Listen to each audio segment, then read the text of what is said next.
Ito ang mga ingredients na kakailanganin natin.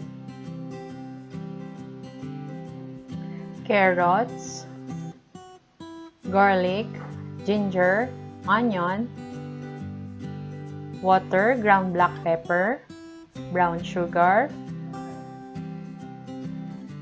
ang ating main ingredient, fried tilapia, vinegar, ketchup, cooking oil, and the cornstarch mixture.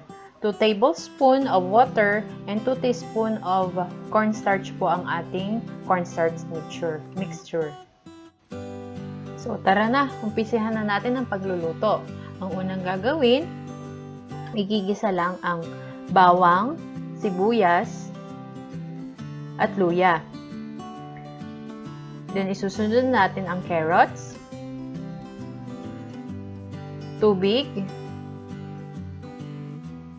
at ang ating suka. Ground black pepper, ketchup, ang ating asukal, at ang konting asin. Kapag malambot na ang carrots, pwede na nating ilagay ang ating cornstarch mixture. Then, halu-haluin.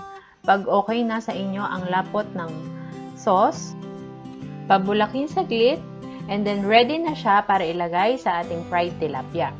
Nga pala, kung bago ka sa channel ko, please don't forget to click the subscribe button at saka pindutin mo na rin yung bell para ma-notify ka pag may bago tayong uploaded na video. So, ito na ang ating finished product. Ang napakadali gawin at napakasarap na sweet and sour tilapia.